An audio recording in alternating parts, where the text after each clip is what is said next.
Fundi wa ngoma kali, mkali wa mashairi Mac Voice kutoka Next Level Music chini ya Chui Levan Vivan Boy wiki hii amewasha moto baada ya kumtuhumu bosi wake kutompa stahiki zake. Akizungumza na redio moja hapa mjini, Mac Voice amedai kuwa licha ya ngoma kali alizowahi kuzitoa kama Only You akimshirikisha Mbosso Kani Mshedede na nyingine nyingi kama Nenda na Mama Mwenye Nyumba, lakini bado hajawahi kupata fedha kutoka kwa bosi wake Rayvanny chini ya Next Level Music. Kauli hii ya Mac Voice imeonekana kuwahuzunisha wengi, lakini pia hata Mac Voice mwenyewe alionekana kudondosha chozi akiashiria ana uchungu mkubwa. Kabla sijakupa sehemu ya interview hiyo, twende nikuonyeshe wallput ya uhakika kwa ujenzi wa nyumba yako.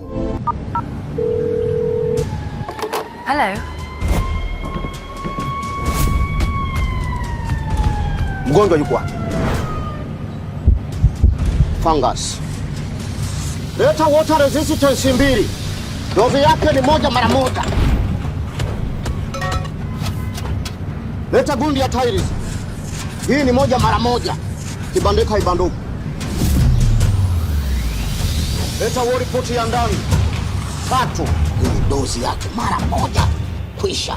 Kujichanganya bakteria hapa. Sijina fungus, coffee, chini, guni. Walrus High Strength Water Resistant. Kiboko ya fungus na chumvi. Walrus Special for Interior Wall. Kubandika mikanda na kuleta muonekano wa kifahari zaidi. Walrus Ceramic Tiles Adhesive. Gundi bora ya tiles kwa uimara, usalama na muonekano wa kudumu. Wasiliana nasi 0674 101 111. Walrus, tujenge pamoja. Bwana Mac Voice, mshikaji wangu, nataka uniambie hujawahi pata kabisa mtonyo kutoka kwa Levan Vivan Boy? Mimi nimefunga, nimevaa kanzu. Kama wewe silesi mwanao. Kama ashai kunipa mimi, mwambie kuonyesha invoice zangu ambazo ashai kunipa pesa. Akuoneshe tu invoice zangu bwana. Dogo nilimpa hela hii, nilimpa hela hii, nilimpa hela hii. Basi asitia AI na uongo. Aseme tu dogo hivi.